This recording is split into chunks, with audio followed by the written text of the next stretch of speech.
طلع البدر علينا من ثنيات الوداع وجب الشكر علينا. بسم الله الرحمن الرحيم. السلام عليكم ورحمة الله وبركاته. Alhamdulillahilladzi khalaqa faqaddar wa syara'a fayassar wa faqaman arada hidayatahu lil Islam.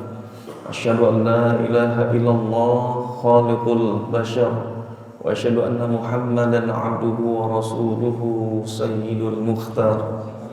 Allahumma shalli wa sallim ala habibina wa syafi'ina wa qurrati a'yunina wa maulana Muhammadin sallallahu alaihi wasallam wa ala alihi wa sahbihi wa man tabi'ahum bi ihsanin ila yaumil mahsyar. Amma ba'd. Hadratal muhtaramin, para asatidz, para tokoh, para hujjah, bapak-bapak jamaah Masjid Al-Mujahidin yang insyaallah pada kesempatan di subuh hari ini diridhoi dan rahmat Allah Subhanahu wa taala, bil khusus pengurus DKM Masjid Al-Mujahidin, ketua kita Bapak Haji Muhaimin, bapak-bapak para tokoh sesepuh. Hari ini absen kayaknya Haji Anwar. Alhamdulillah, pada kesempatan subuh hari ini Allah Subhanahu wa taala tempatkan kita di rumah Allah, yaitu di masjid, dalam rangka thalabul ilmi, lanjutkan kajian kita di fiqhul ibadah. Karena bulan ini sudah masuk bulan Dzulqa'dah, bulan haram, dan bulan depan masuk bulan Dzulhijjah, bulan haji. Dan beberapa keutamaan di bulan Dzulhijjah. Bahkan di bulan ini juga termasuk bulan yang termasuk bulan-bulan haram. Ada 4 bulan haram, ada bulan Dzulqa'dah, Dzulhijjah, kemudian bulan Muharram. Ada 1 bulan yang di tengah-tengah, lompat dari urutan, yaitu bulan Rajab. Dikatakan dalam Al-Quran, fala tadhimu fihinna anfusakum, janganlah kalian berbuat aniaya di bulan haram. Jadi bulan haram ini termasuk 4 bulan orang-orang Mekah, orang-orang Arab dulu bersepakat tidak melakukan perperangan. Yas'alunaka 'anil syahril haram qul qitalu fihi kabir. Mereka bertanya, meminta fatwa kepada engkau wahai Muhammad tentang bulan haram. Maka katakanlah, berperang di bulan haram itu hukumnya dosa besar. Jadi orang Arab bulan ini sekarang bulan Dzulqa'dah, bulan duduk. Ada yang artinya apa? Santai, nggak perlu pergi ke Yaman atau pergi ke Syams. Karena punya kebiasaan orang Arab pergi ke Yaman ke Syam. Ngapain ke Yaman ke Syam? Jualan, rihlah. Li'ilafi Quraisy, kebiasaan orang-orang Quraisy, ilafihim rihlatash syita'i was-shayf, kebiasaan mereka orang kafir Quraisy ngapain? Rihlah, berpergian di musim dingin dan musim panas. Musim dingin kalau di Mekah lagi dingin-dinginnya, perginya kemana? Pergi ke Yaman. Yaman anget, maka mereka pergi ke Yaman. Kalau musim panas di Mekah, mereka pergi ke mana? Cari yang adem di Syams, di Palestina, Yordan, Syria, Libanon. Tapi ke tahun ini nggak mungkin pergi ke sono, ke Libanon, dibom Israel. Palestina, Gaza masih juga. Maka masuk bulan Dzulqa'dah, orang Arab mereka nggak perlu rihlah lagi, nggak perlu berpergian. Kenapa? Karena yang namanya Dzulqa'dah itu sudah masuk bulan haji. Bulan haji artinya orang-orang di luar Mekah itu datang. Yang dari Yaman datangnya ke Mekah, yang dari Syams datang ke Mekah. Karena mereka juga haji dulu itu. Orang-orang Arab dulu walaupun belum masuk Islam sudah berhaji. Makanya nanti orang Nasrani yang ada di Yaman ini kan mereka iri sama Mekah. Kok bisa didatengin tiap tahun? Akhirnya bikin gereja tandingan. Bikin gereja tetap juga karena ada salah satu orang Mekah yang tinggal di sana. Ini kesel, ini orang mau nandingin Mekah, mohon maaf. Kalau kita buang air besar di gereja, marah Abraham. Akhirnya bawa pasukan gajah. Kenapa? Pengen ngancurin Ka'bah. Itu karena iri. Jadi sebelum Islam datang, orang-orang kafir juga sudah pada haji. Makanya di bulan Dzulqa'dah orang sudah persiapan haji. Karena yang namanya haji itu mulai dari bulan Syawal. Bapak haji kemarin Ramadan, iktikaf, program iktikaf 10 hari di Masjidil Haram. Selesai dari iktikaf malah nanggung mau haji.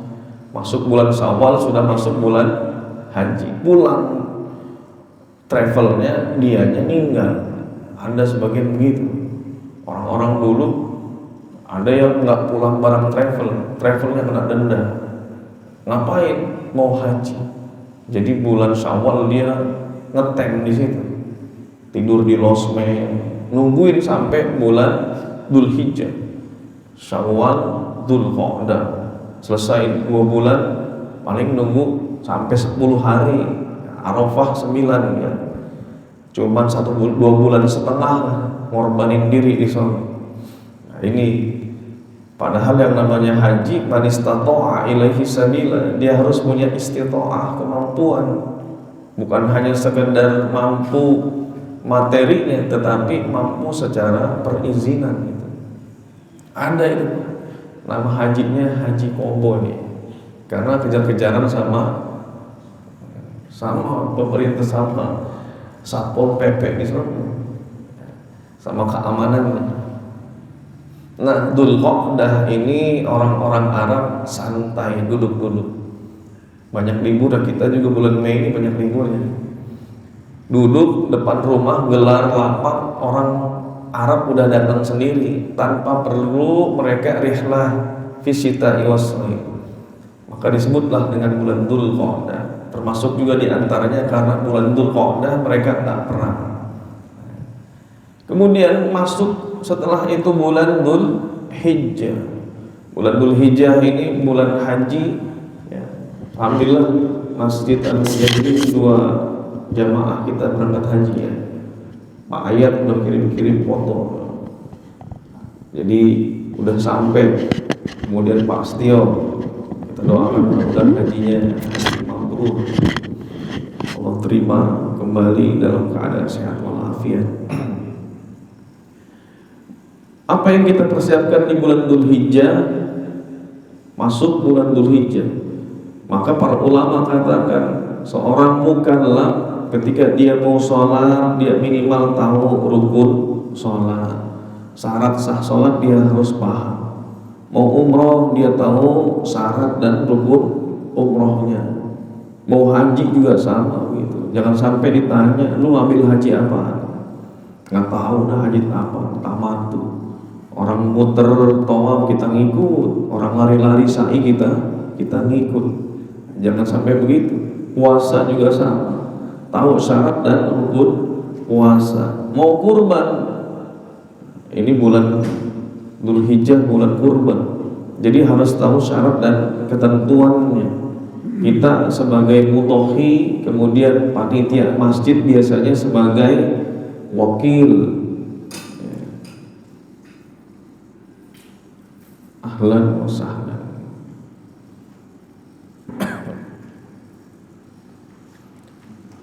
Ini petugas, namanya petugas saki. Kalau di Mekah, tugas bagiin air ini punyanya Bani Hashim. Masya Allah, ini termasuk Bani Hashim. Auci ini. Panitia pembagian air, ngasih makan sebagian Bani Makhzum. Bani Makhzum itu diantaranya Khalid bin Walid, sepupunya Abu Jahal, punya bapak namanya Walid bin Mughirah. Ini termasuk saingan berat Bani Hashim, Bani Muthalib, sama-sama punya sebagai petugas. Dan di bulan haji itu ketika menjadi petugas haji ada beberapa yang mungkin ditinggalkan wajib hajinya, nggak dapat. Panitia haji kita yang menjadi panitia haji itu, pengurus haji, nah ini nanti dia terkena ada sebagian yang wajib hajinya ditinggalkan. Misalnya wajib haji, kalau rukun haji nggak bisa ditinggalin. Al-hajju Arafah, haji itu adalah Arafah. Tahun kemarin ada di zamannya hajinya Pak Haji Arifin, katanya ketinggalan waktu Arafah. Arafah nggak keluar katanya. Jadi beberapa jamaah haji pas Arafah dia nggak tahu kalau itu Arafah, ketinggalan. Masya Allah, bayangkan nunggunya berapa tahun itu. Kemudian kepala rombongannya bagaimana? Kok bisa ada yang nggak kebawa pas Arafah di hotel dia? Maka perlu yang namanya ilmu, rukunnya tahu, syaratnya tahu. Oh ini bentar lagi tanggal 9 nih, besok 9 kita harus sampai Arafah. Dia di hotel, kemudian nggak berangkat. Berapa orang tuh? 11 atau berapa itu? Lumayan lah. Bayangkan hajinya berapa dari Indonesia? Nunggunya masalahnya, bukan artinya kalau diganti pun sama panitia kan nggak bisa nunggu bertahun-tahun lagi, besoknya langsung berangkat itu. Berapa ratus juta itu ganti itu. Alhamdulillah. Makanya jangan sampai kita kurang ilmu. Mau masuk haji, ya, mau haji berarti dia harus tahu ilmu haji. Maka di bulan ini bulan kurban. Di bulan kurban siap-siap panitia masjid dan mudhahi. Kita sebagai mudhahi, orang yang berkurban. Panitia sebagai wakil. Wakil ini tugasnya mewakili pengkurban. Jadi memang terjadi zaman itu di Mekah sendiri, orang-orang Jawa, orang-orang kita, orang Arab kalau bilang Jawi sebenarnya orang Indonesia mau maksudnya. Walaupun ada Minangkabawi, orang Minangkabau. Fi Fatawa Al-Alama Syekh Muhammad bin Sulaiman Al-Kurdi ditanyakan itu, jarat adatu ahlu baladi Jawi. Orang-orang Jawa punya kebiasaan di mana? Di Mekah. Ala tauqili man yashtari lahum al-an'am.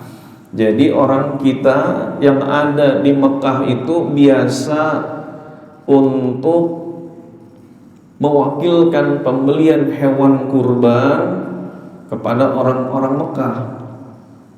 Fi Makkah lil aqiqah, biasanya mewakilkan kepada penduduk Mekah untuk beliin hewan aqiqah. Syukur.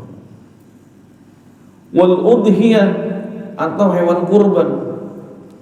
Wa yadbahuhu fi Makkah, kemudian hewannya disembelih di Mekah. Jadi orang kita yang ada di sono ataupun sebagian orang yang ada di kita di sini mewakilkan pembelian hewan kurban. Memang karena kenapa mewakilkan hewan kurban? Orang Indonesia makanannya jarang makan daging. Kalau yang namanya ayam ya bisa dia nyembelih sendiri. Tapi kalau daging, kalau kambing, sapi, onta jarang untuk dijadikan makanan. Ya, beli biasanya langsung. Kalau mereka kan makan udah langsung aja. sembelih kambing sendiri gitu.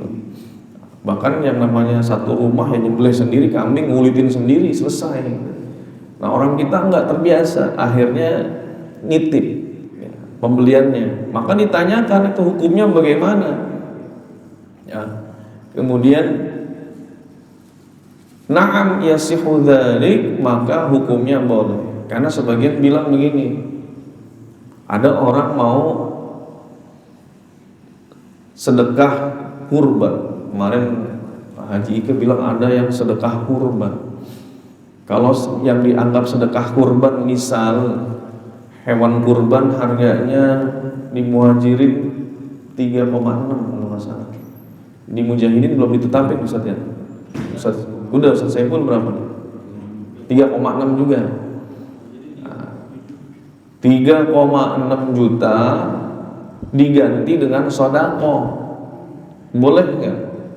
Artinya uangnya disedekahin ke orang miskin seharga hewan kurban. Jadi dia sodako itu 3.600.000, tapi bukan dibeliin kambing, cuman dijadikan sedekah. Apakah menyamai pahala kurban? Nah ini nggak sama. Maka kalau transfer uang 3.600.000 kan dia nggak beli kambing, tapi transfer ke panitia. Apakah sama dengan sedekah kurban aja? Enggak. Nah, jelas ini boleh karena bentuknya taukil al-wakalah. Jadi yang namanya akad wakalah juga terjadi sama kita setiap hari itu. Bapak mau makan nasi goreng gila misalkan, kemudian mewakilkan pembeliannya kepada tukang Gojek atau GoFood, dapat ujroh atau upah si GoFood 25.000, ngambilnya di Koja. Kemudian dia ambil ke sana. Kalau di sono misalkan lagi ada diskon, potongan harga nasi gorengnya 35.000, diskon 5.000. Tapi nggak ngelihat ini si pembelinya. Bolehkah si tukang Gojeknya mengambil keuntungan yang 5.000 tadi nggak dikasih tahu gitu? Bilang aja harganya tetap 35.000 nasi gorengnya. Kemudian 5.000 dia ambil. Boleh nggak begitu? Nggak boleh, wakil. Namanya wakil, apalagi wakalah bil ujroh, upahnya sudah ada. Maka dia nggak boleh ambil transaksi pembelian lagi, sudah ada upah. Jasa titip juga sama, jastip. Nah ini kita harus bedakan jastip dengan jualan. Misal ada temennya lagi pergi ke Malaysia, ada yang mau beli coklat, nitip nggak nih? Nitip. Akadnya akad apa? Akad nitip, berarti wakalah. Nggak boleh ngambil keuntungan dari penjualan, kecuali dia akadnya jual beli. Kalau yang namanya akad jual beli boleh diambil keuntungan, tapi kalau dia akadnya penitipan, dia boleh ambil dari apa? Upahnya saja, nggak boleh diambil keuntungan dari penjualan. Jangan sampai kita nitip, udah uangnya dikasih, harganya berapa? Coklatnya misalkan 20 ringgit, ternyata di sono 15 ringgit. Dia dapat keuntungan 5 ringgit dari coklat, kemudian juga dapat keuntungan dari jasa penitipan, double. Nggak boleh. Panitia kurban juga nggak boleh ambil dua keuntungan, keuntungan penjualan, keuntungan upah. Maka harus ditetapkan bentuknya akad apa, akad penjualan kah atau akad penitipan atau perwakilan. Kalau dia mengatakan saya akadnya wakalah, maka tentukan ujrohnya, boleh diambil ujrohnya, atau operasionalnya boleh tuh, dari situ diambil keuntungan. Jadi ini akadnya nggak boleh double. Ini yang perlu dipahami oleh para panitia kurban. Mudhahi bukan seperti muzaki atau yang berzakat. Mudhahi itu yang berkurban, Tidak seperti muzaki, artinya ketika dia sudah berzakat urusan amil, terserah amil mau dikasih ke siapa aja, itu urusan amil. Amil salah distribusi, dosanya amil, karena amil tidak teliti. Tapi kalau mudhahi, ketika dia wakilkan untuk disembeli, maka mudhahi si pengkurban boleh menentukan haknya masing-masing. Boleh. Saya mau 1/3 saja, nanti 2/3-nya terserah panitia mau diapain, silahkan. Dikasih orang-orang nggak punya, ya silahkan. Panitia mau ambil lebih, ya mungkin capeknya segala macam, tapi bukan upah ya, silahkan. Itu artinya ada akad. Tapi kalau diserahkan sama panitia, kemudian si mudhahi atau pengkurban mengatakan terserah dah, saya mau, udah saya titipin, dikasih berapa aja saya ya terima. Padahal yang namanya mudhahi dia yang menentukan. Cuman karena di Indonesia punya urf, punya kebiasaan nyangkanya kayak zakat, akhirnya kagak berani nentuin. Kalau pokoknya nitip udah saya terserah, dibagi panitia berapa aja saya terima. Padahal boleh menentukan. Bahkan sah hukumnya kalau dia hanya memberikan 1 kilo, dalam urf atau kebiasaan bahwa 1 kilo itu sudah dianggap sebagai sedekah, sah. Dia ambil semua dagingnya, kambing misalkan, dari kambingnya utuh, kemudian 1 kilonya baru disedekahin. Kalau mau koret-koretan, tapi secara fikih dia tetap sah. Wama al-udhiyah al-hudiyah, apa itu udhiyah? Hewan kurban. Asyatul lati tudbahu dhahwa, disebut udhiyah karena syat itu kambing disembelih pada waktu dhahwa. Waktu dhahwa itu waktu duha, maka disebut dengan hewan sembelihan yang disebut udhiyah. Salatnya disebut dengan salat duha. Kemudian Idul Adha, ini satu waktu dhahwa udah mulai panas.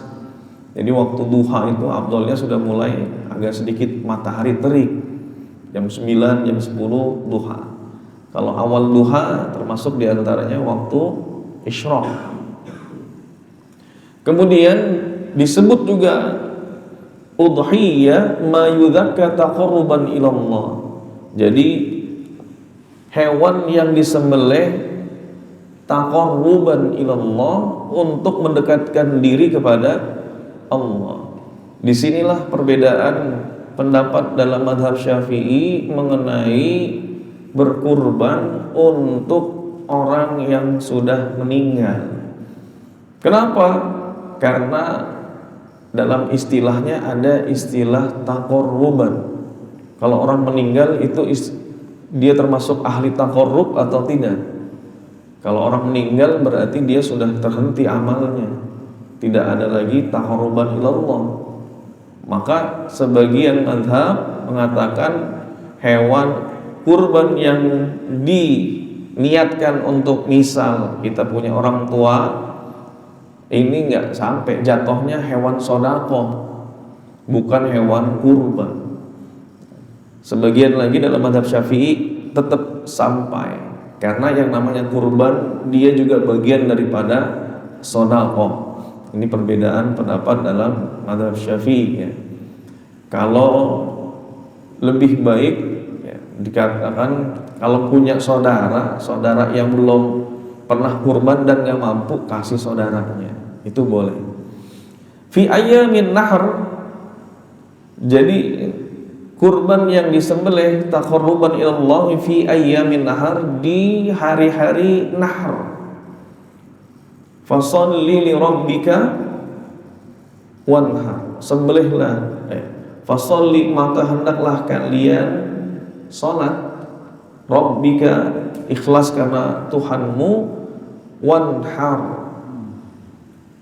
Ini imam kadang-kadang banyak yang salah baca, ayatnya 3 tapi sering ketuker, bukan pakai hak kecil tapi dipakai apa? Hak besar. Fasholli li rabbika wanhar. Ini bahaya. Wa ammas sa'ila fala tanhar apa tanhar. Jangan sampai ketuker. Nanti di surah Ad-Duha-nya wa ammas sa'ila fala tanhar, masuk ke surah Al-Kautsar fasholli li rabbika wanhar. Adapun terhadap orang yang minta-minta, wa ammas sa'ila fala tanhar, janganlah engkau mencaci maki.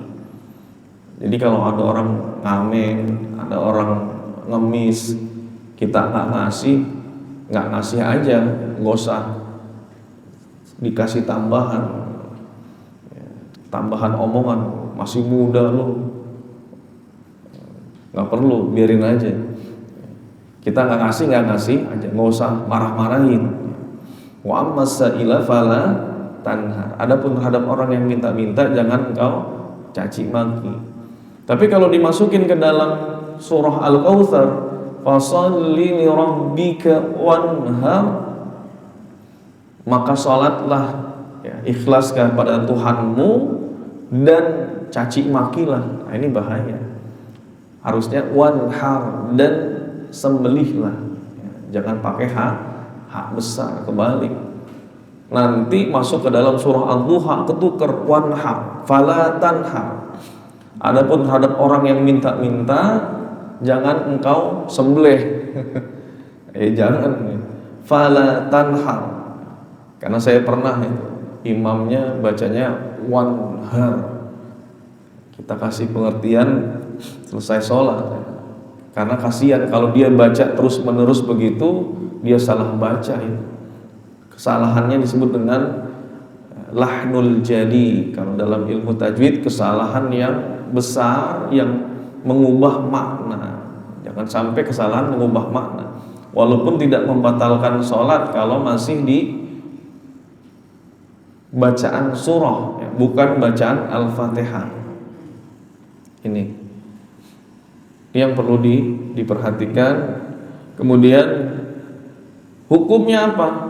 Hukum hewan kurban itu. Ada yang kemarin nanya sama kita, Ustaz, hukum hewan kurban itu wajibnya, kata dia, sekali seumur hidup atau setiap tahun? Saya bilang hukumnya sunnah. Ya, maksudnya wajibnya setiap tahun atau sekali setahun. Sunnah Pak, bukan wajib. Jadi maksa wajib. Namanya hewan kurban itu hukumnya sunnah. Sunnah apa? Sunnatun muakkadah. Amal ahkam faqala Syafi'i, Imam Syafi'i katakan, wal ashab, kemudian murid-murid Imam Syafi'i, ulama-ulama Syafi'i, at-tadhiyatu, hukum berkurban, sunnatun muakkadah, sunnah yang sangat dianjurkan. Ada sunnah ghairu muakkadah, ada sunnah muakkadah. Dulu saya sholat qobliyah maghrib, nah, di sini dulu masih belum mondok. Ada sebagian jamaah bilang, sholat apa? Sholat sunnah. Nggak ada sholat sunnah qobliyah maghrib, katanya. Kemudian kan ada sholat tahiyatul masjid, ya, pokoknya nggak ada. Dia datang langsung duduk karena menganggap bahwa tidak ada sunnah qobliyah maghrib. Memang iya, sunnah qobliyah maghrib masuk kepada sunnah ghairu muakkadah, sunnah yang tidak ditekankan.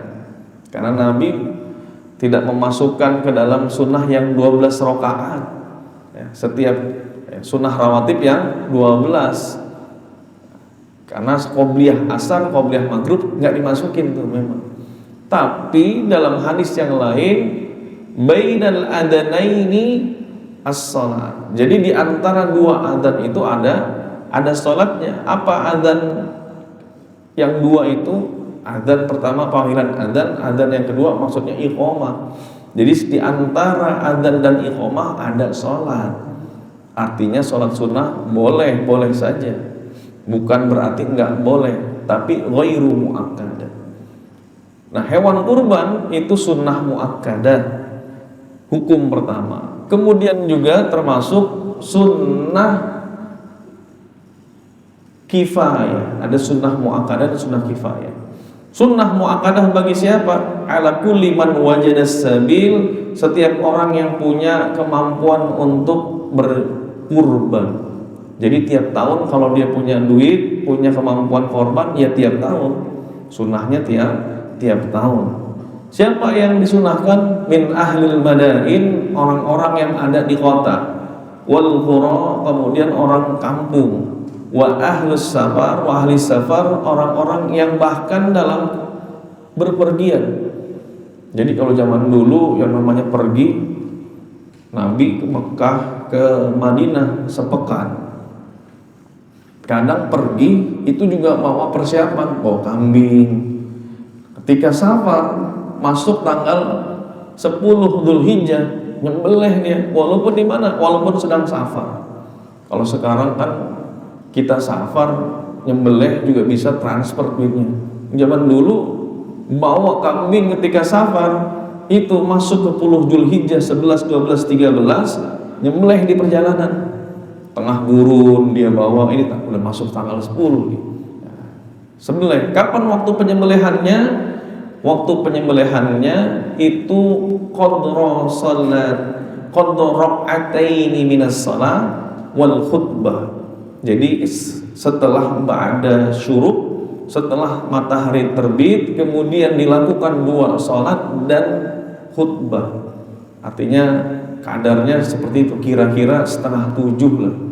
Kalau sholat 10 menit, kemudian khutbah 15 atau 20 menit setelah matahari terbit, setengah 7, waktu duha ya, karena disebut dengan udhiyah, hewan yang asyatul lati tudbahu dohwatan, kambing yang disembelih pada waktu duha. Kalau dia sembelih sebelum waktu itu, sebelum kadar waktu setelah syuruk, kemudian 2 rakaat ditambah dengan khutbah, maka sembelihannya dianggap sebagai sedekah.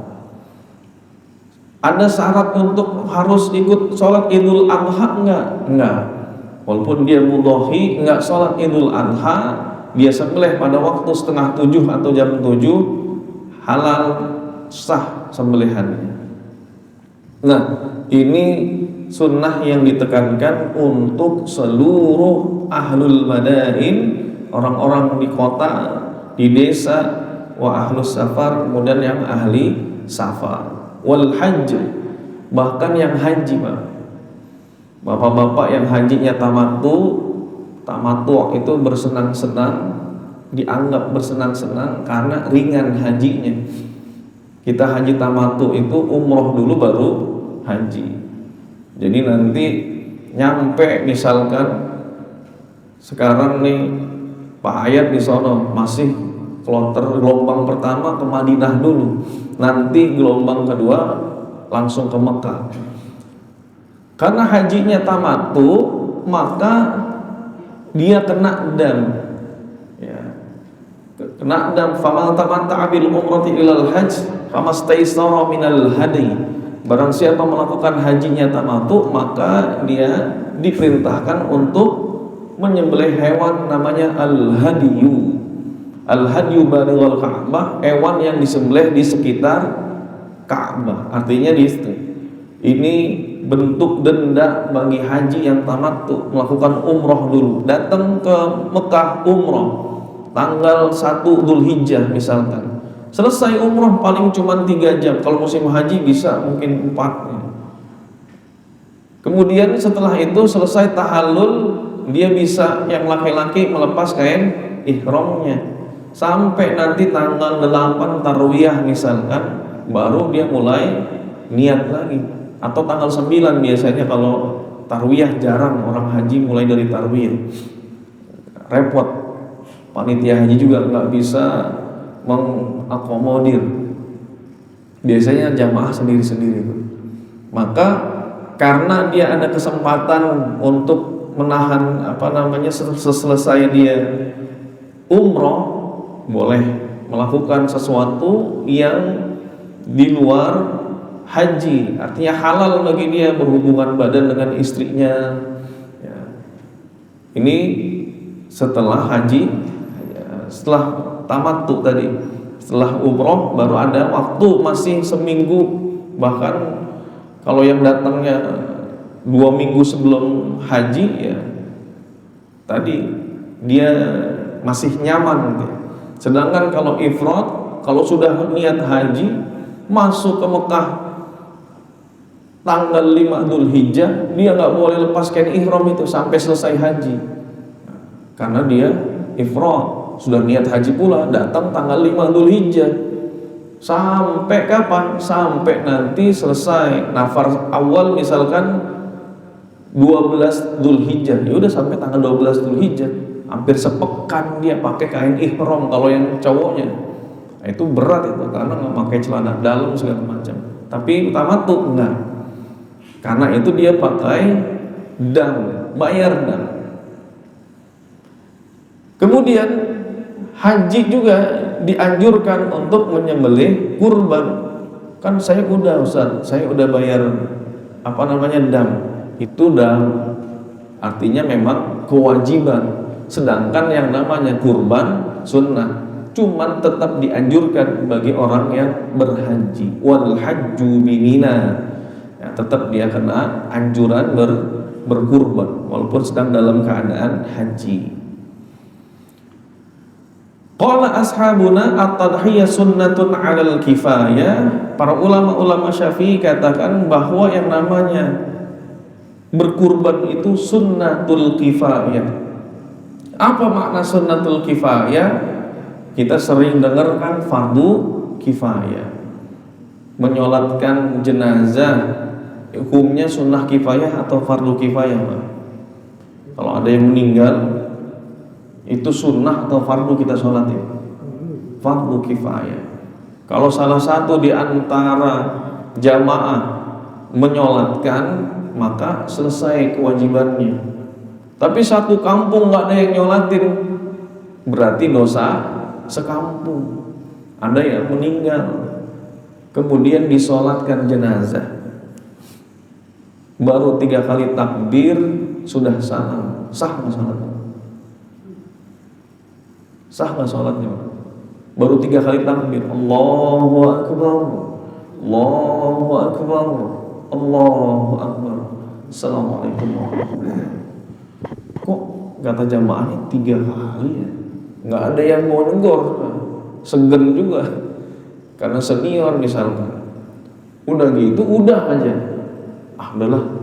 Dia juga bingung ya, mau nambahin 1 kali takbir, bingung apa nanti pakai sujud sahwi katanya. Akhirnya enggak, udah pada diam aja lah, diam enggak. Akhirnya selesai begitu aja, sampai dikubur masih 3 kali takbir tadi. Gimana kira-kira? Sudah selesai belum itu kewajibannya? Itu harus hati-hati juga. Maka kalau nanti imamnya kurang, ya jangan takut untuk baca subhanallah. Nanti imam tambahin lagi, imamnya jangan ulang lagi, tadi kurang takbirnya. Iya kurang lagi. Boleh diselingi dengan bicara sedikit, yasir. Kemudian dia tinggal tambah 1 lagi takbirnya ya tambah Allahu Akbar.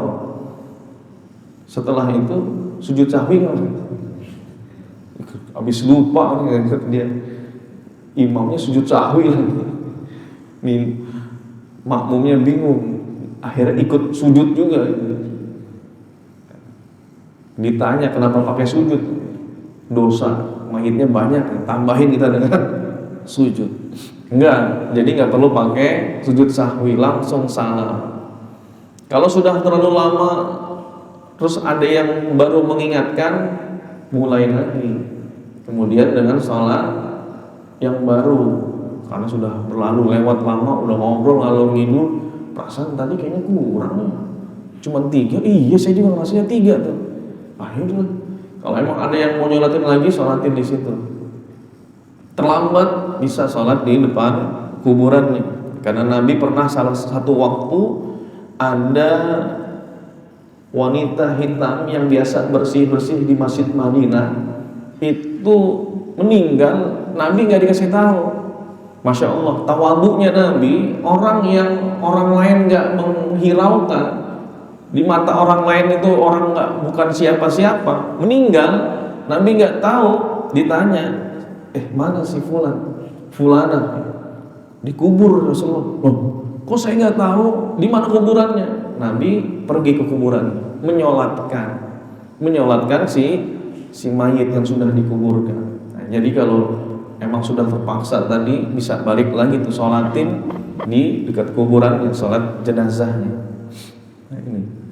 Dan sunnatul kifayah hukumnya, kalau ada di antara anggota keluarga, tahun ini bapak berkurban, kemudian istri dan anak-anaknya itu sudah gugur kesunahan untuk berkurban, sudah diwakili sama bapaknya. Kemudian tahun depannya istrinya, karena istrinya kurban, maka sunnah keguguran suami untuk berkurban. Walaupun kalau dia suaminya mau korban juga jadi 2, ya boleh, tetapi sunnatul kifayah. Maknanya apa? Sunnatun alal kifayah fi haqqi ahlil bait al-wahid. Jadi menjadi kesunahan bagi satu keluarga dalam satu rumah. Fa idza dhaha ahaduhum, kalau seandainya salah satu di antaranya sudah berkurban, haswala sunnatat tadhiyah, maka dia sudah dianggap sudah melakukan sunnah berkurban. Gitu. Kecuali dia mau tambah lagi, tambah satu keluarga 2 orang suami istri juga boleh. Kapan niat kurbannya?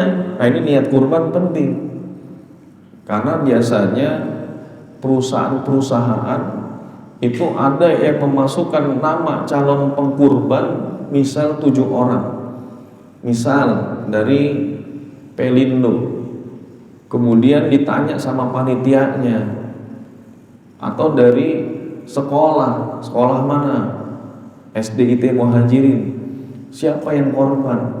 Yang korban ya SDIT katanya. Loh, panitia bingung. Harusnya ada minimal kalau sapi ya 7 orang.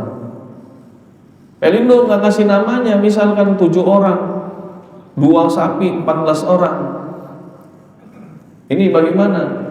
Jatuhnya sedekah, bukan hewan kurban. Kalau kayak gitu enak itu, bisa dibagi-bagi panitia tambahan, karena dia jatuhnya sedekah.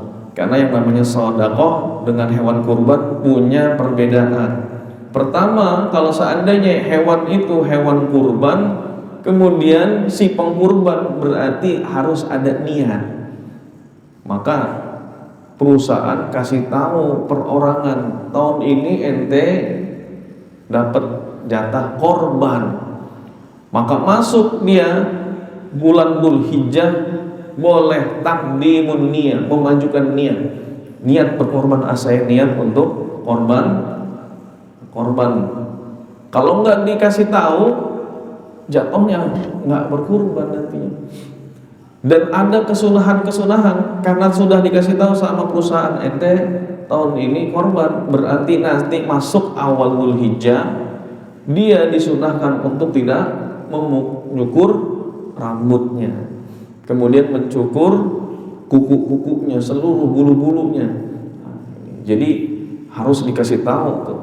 Atau bapak mau berikan korban kepada saudara, cuman diam-diam, biarlah saya niatin untuk ngasih hewan kurban atas nama saudara di kampung, cuman dia nggak usah tahu lah, saya niatin aja atas nama dia. Dia nggak bisa kasih tahu ke saudaranya, ente tahun ini saya mau korban ini, bukan saudaranya dikorbanin, disembelih, jatuh dapat jatah korban, silahkan ya, niat untuk korban. Dan dia juga karena dia pemilik korbannya dapat dagingnya loh, ya, sunnah. Maka nanti disiapin tuh dagingnya buat dia. Mau disodakohin apa ente mau juga, mau lah, ditaruh di freezer boleh. Lebih dari 3 hari bagaimana? Boleh. Dulu Nabi melarang untuk ditaruh, disimpan yang namanya daging kurban lebih dari 3 hari. Karena apa? Zamannya paceklik.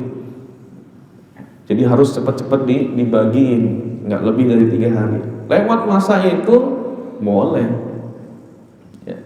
Niat kurbannya kapan? Niat kurbannya wan niyah syartun li sihhati tadhiyah, dan namanya niat itu syarat sah dalam berkurban.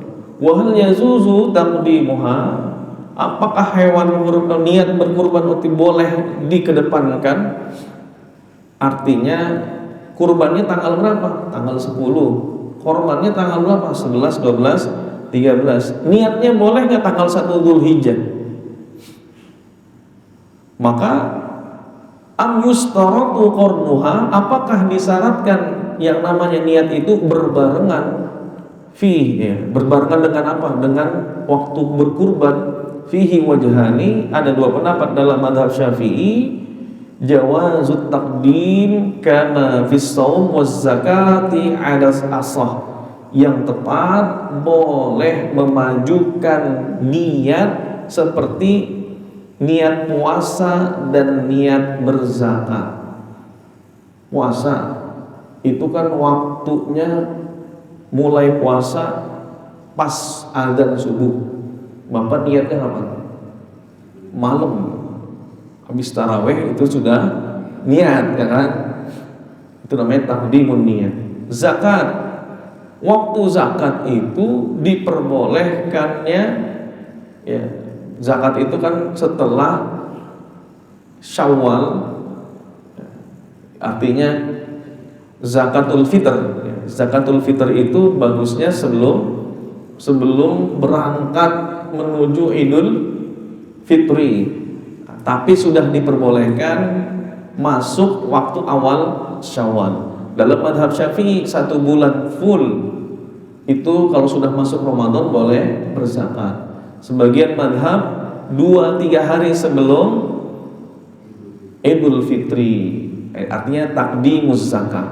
Begitu juga dengan memajukan niat berkurban, boleh.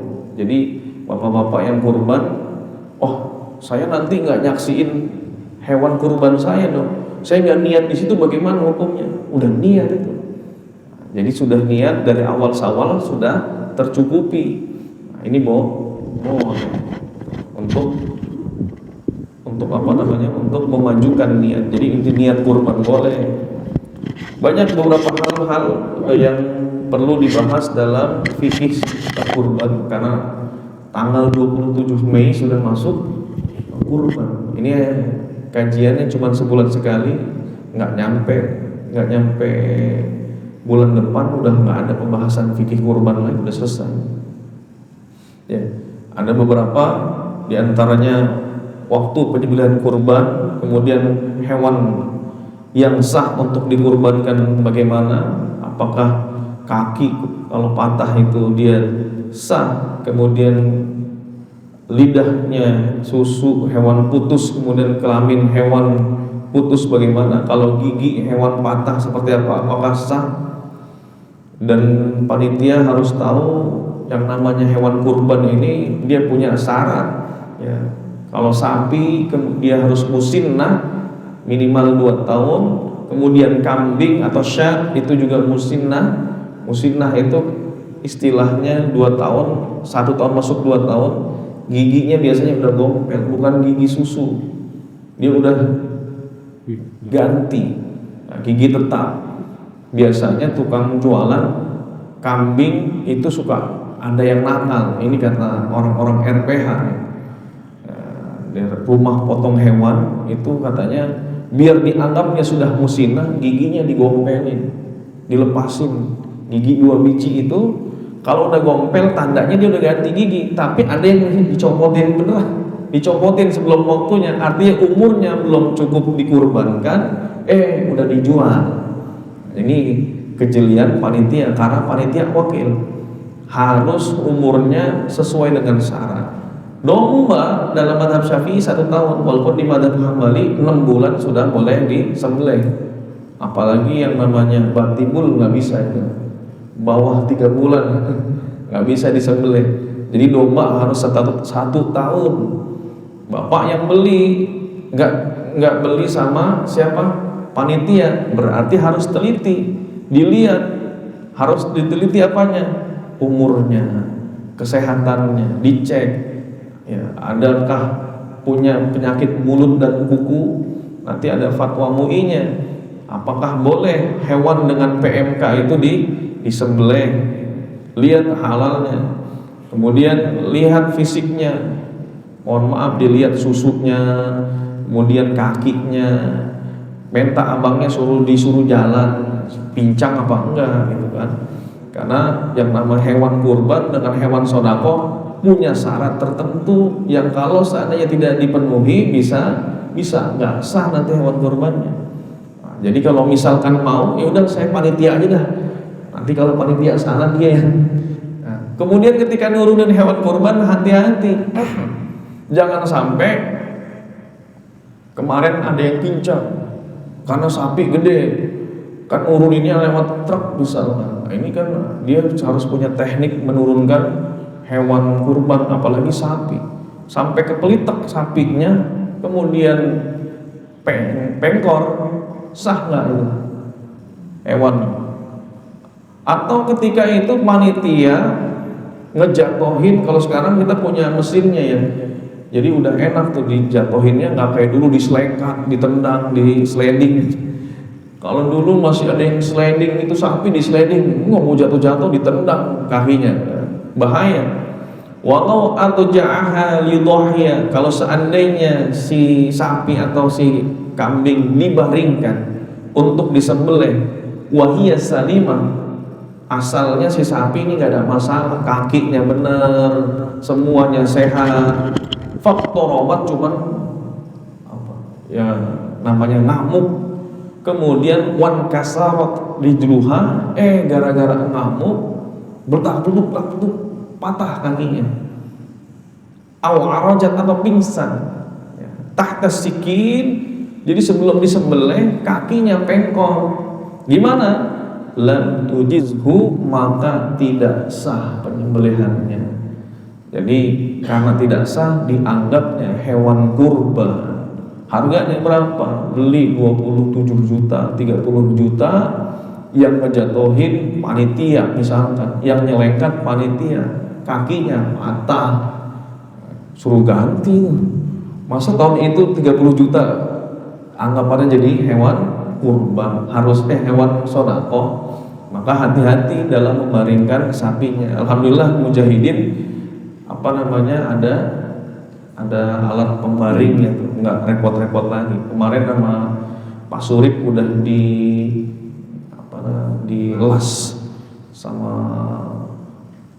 Om Udin, asistennya, dalam mengelas persiapan. Hati-hati, li'annaha arja'un 'inda dzabh, karena dia termasuk pincang ketika disembelih.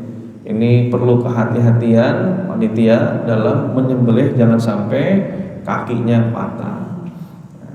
Kalau lidahnya yang putus gimana? Walau qata'a ad-dhi'bu aw ghairuhu aliyataha, kalau seandainya ada hewan seperti singa memutus, mohon maaf, bokongnya, aw tur'aha, atau ekornya digigit putus gitu, lam tujiz, artinya enggak sah alal madhab, dalam madhab Syafi'i. Wala tujzi'u maqtu'atu ba'dul lisan, tidak sah juga kalau ada lidahnya kepotong sedikit. Kita dicek itu, lihat lagi beli, potong nggak lidahnya ini. Kemudian yujzi'u al-mawju'u, kalau misalkan hewan kurbannya terputus kelaminnya, maka dia masih sah hukumnya. Kalau kelaminnya nggak ada, masih sah, masih boleh. Kalau gigi hewan patah bagaimana? Ya, tujzi'u dhahibatu ba'dil asnan, dhahibatu ba'dil asnan, kalau sebagian giginya yang rontok masih sah. Fa in kasarat jami'u asnaniha, tapi kalau giginya copot semua, misalkan ngadu tanduk berulang, giginya rontok semua, au tanatharat faqad atlaqa al-Baghawi. Jadi menurut Imam Al-Baghawi, la tujzi, enggak sah kalau rontok semua. Kalau giginya rontok sebagian enggak, atau bapak ngelihat nih ketika beli giginya ada nggak, jangan hilang semua giginya, jangan, udah ompong semua. Ini Afdalnya yang apa? Jantan atau betina? Maka al-afdal yasihu tadhiyah bil dzakari wal untha, sah antara yang jantan atau betina bil ijma. Al-afdal minhuma khilaf. Tapi yang utama di antara para ulama khilaf. Anna adzakara afdalu min untha. Sebagian mengatakan banyak, katsirun, para ulama Syafi'i menganggap yang afdal itu yang apa? Ada az-zakar, zakar itu yang jantan. Dan menurut Kesrawan juga sama, menurut dokter ya, ahli perhewanan, hendaknya kita menyembelih yang jantan, jangan betina, apalagi betina yang produktif. Nggak boleh betina yang produktif karena dia masih melahirkan banyak calon kambing dan sapi-sapi yang lain. Boleh kalau sudah menepos, artinya sudah tidak lagi sudah tidak produktif, boleh dikorbankan. Tanya aja, ini masih produktif nggak? Kalau masih produktif jangan dikorbankan. Wallahu a'lam. Ini beberapa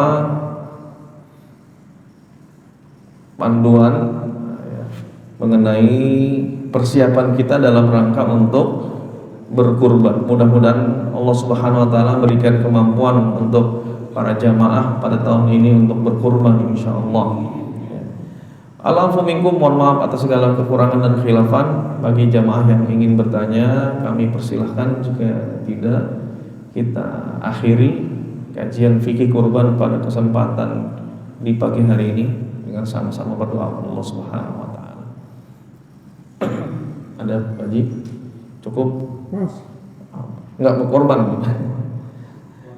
Pas. Ya. Alhamdulillah Bapak-bapak jamaah Masjid Al-Mujahidin yang rahmat Allah Subhanahu wa taala, kita telah membahas sedikit mengenai fikih kurban. Mudah-mudahan bermanfaat menjadi persiapan kita dalam menghadapi bulan Dzulhijjah insyaallah. Banyak sebenarnya, ini masih ada beberapa bahasan mengenai warnanya, apakah yang afdal. Bapak-bapak mungkin mau nyari warna menurut pilihan warna. Nah, ini sebelum kita tutup ya. Jadi kalau menurut warna dalam mazhab Syafi'i itu, waqad qala asy-Syafi'i rahimahullahu taala, ini istiqamul qimah, mahal fi udhiyah afdal. Jadi kalau hewan udhiyahnya lebih mahal, lebih afdal. Min istiqtsaril adad, dibandingkan banyaknya hewan kurban tapi yang satu kurus, dua kurus, satu mahal gemuk. Ini lebih afdal yang gemuk tapi satu mahal dibandingin dua tapi kecil-kecil. Warnanya juga beda-beda. Afdaluha al-baydha'u, yang pertama afdalnya itu warna putih karena Nabi menyembelih warna putih, amlahaini. Kemudian setelah itu sofro, kalau nggak ketemu putih di tukang kambing cari yang agak kuning dikit. Kemudian setelah itu kalau nggak ketemu yang kuning, bularo, rada samar-samar putihnya. Nah, kemudian setelah itu al-bulaqo, kalau nggak ketemu warnanya itu cari yang belang. Yang terakhir apa? Wahiyal lati ba'duha abyad wa ba'duha aswad. Bulaqo itu antara hitam dan putih, masih belang-belang. Tsummas sauda, baru kalau nggak ketemu semua itu hitam. Jadi bapak datang ke tukang kambing jangan langsung, kambing hitam bagus nih, gede lagi, beli yang hitam. Nah, ini kalau secara afdal warna putih dulu, itu pilihan terakhir. Tsummas sauda, jadi putih, sofro, agak kuning dikit, agak gubar, kemudian agak samar-samar warnanya, bulaqo, kemudian warnanya belang. Setelah belang baru aswad, hitam, pilihan terakhir. Ya, itu. Kemudian nah ini termasuk tempat-tempatnya, tempat afdal yang menyembelih di rumah sebenarnya. Ya, jadi afdalu an yudhhiya fi darihi, seharusnya afdalnya orang menyembelih di rumahnya sendiri. Cuman kalau di rumah sendiri nggak bisa nyembelihnya, udah saya bawa ke masjid. Itulah orang Arab ya, beli sembelih sendiri di rumah ya. Nggak ada panitia, jarang. Orang Indonesia kan bagus ya, sosialisasi sosialnya bagus, akhirnya kumpul lah bimashhadi ahlihi, disaksikan oleh para keluarga-keluarganya. Hakadha qala ashabina, Wallahu a'lam wa a'lam. Ini saja mungkin yang dapat kami sampaikan, kurang ya. Gimana? Ya, tadi kita sampaikan kalau sudah dia niat berkurban, nanti bagi orang yang sudah berkurban dia disunahkan untuk tidak mencukur rambutnya ya, tidak mencukur rambut apa saja. Nah, jadi kalau dikatakan bahwa anna izalata sya'ri wa dhufri fil ashri liman arada at-tadhiyah. Jadi bagi orang-orang yang ingin berkurban, menghilangkan, mencukur rambut kemudian kukunya pada 10 hari di awal bulan Dzulhijjah, makruh. Sebagian mazhab nanti dia haram, jadi wajib untuk tidak mencukur. Kalau dalam mazhab Syafi'i makruh. Artinya kalau sampai benar-benar dia nyukur tetap sah hewan kurbannya, nggak berdosa. Sebagian mazhab itu haram. Jadi kita menjaga itu. Kemudian ini bagian niat, jangan lupa hewan dia sudah harus berniat untuk berkurban. Wal murad bin nahyi an ahdi dhufri wasy'ar wan nahyi an izalati dhufr. Ya. Ini yang dimaksud dengan melarang memotong kuku dan rambut atau menghilangkan kuku, kemudian dengan dipotong biqalam, jadi ada gunting kuku, au kasrin, atau dia dengan cara dipecahin. Kalau zaman dulu nggak ada gunting kuku, dipecahin, nggak ngerti. Wal man'i min izalati syahri, kemudian juga larangan untuk menghilangkan rambutnya, dihalak dengan cara digunting, au taksir, dihalak tuh dibotakin, au taksir kemudian dicukur pendek, kemudian au natfin au ihraqin, atau dengan cara dibakar. Ada yang cara bakar juga. Di India ada yang ini tetap nggak boleh. Kemudian ya ini termasuk sunnah-sunnah bagi apa namanya si pengkurban. Ini sunnah pengkurban, diantaranya dia disunahkan, bukan disunahkan ya, takdimun niyah itu artinya memajukan niatnya untuk berkurban, kemudian menjaga larangan-larangan untuk tidak mencukur rambutnya, tidak mencukur bulu-bulunya, semuanya itu, bulu kemaluannya, kemudian bulu ketiaknya, bukan hanya sekedar bulu rambut, bukan rambut tapi semua. Wallahu a'lam. Bulu hidung. Ya. Alhamdulillah bapak-bapak, ibu-ibu, ada ibu-ibu, para jamaah yang dimuliakan Allah Subhanahu wa taala, sama-sama telah kita bahas sedikit mengenai fikih kurban. Mudah-mudahan apa yang kita pelajari bermanfaat dan menjadi mawazinul hasanat, timbangan kebaikan kita di yaumul mizan, dan mudah-mudahan kumpul kita di sini dari Allah Subhanahu wa taala menjadi asbab diampunkan dosa-dosa kita, dijadikan keluarga kita menjadi keluarga yang sakinah mawaddah warahmah, kemudian dijadikan anak cucu kita menjadi keturunan yang soleh dan soleha, dan dijadikan kumpul kita menjadi asbab mendapatkan syafaat kelak pada yaumul qiyamah insyaallah. Sebelum kita akhiri, mari sama-sama kita berdoa kepada Allah Subhanahu wa taala dengan beristighfar. Astaghfirullahaladzim, astaghfirullahaladzim, astaghfirullahaladzim. Alhamdulillahirabbil alamin, hamdan syakirin, hamdan yuwafi ni'amahu wa yukafi mazidah. Ya Rabbana lakal hamdu kama yanbaghi li jalali wajhikal karim wa 'azimi sultanik. Allahumma shalli ala sayyidina Muhammadin fil awwalin wal akhirin wa barik wa sallim radallahu ta'ala an kulli sahabati Rasulillah ajma'in. Allahumma ighfir lana dhunubana wa dhunuba walidayna warhamhuma kama rabbayana shighara. Allahumma inna nas'aluka al-huda wat-tuqa wal-'afafa wal-ghina. Allahumma al-haqqa haqqan warzuqna ittiba'ahu wal-batila batilan warzuqna ijtinabah. Allahumma anfa'na bima 'allamtana wa 'allimna ma yanfa'una warzuqna 'uluman tanfa'una fid dini wa dunya wal akhirah. Allahumma inna na'udzubika min 'ilmin la yanfa' wa min qalbin la yakhsha wa min nafsin la tashba' wa min du'a'in la yustajabu lah. Rabbana zalamna anfusana wa illam taghfir lana wa tarhamna lanakunanna minal khasirin. Rabbana atina fid dunya hasanah wa fil akhirati hasanah wa qina adzabannar. Fadlika subhana rabbika rabbil izzati amma yasifun. Salamun 'alal mursalin walhamdulillahi rabbil alamin. Subhanakallahumma wa bihamdika asyhadu an la ilaha illa anta astaghfiruka wa atubu ilaik. Assalamualaikum warahmatullahi wabarakatuh.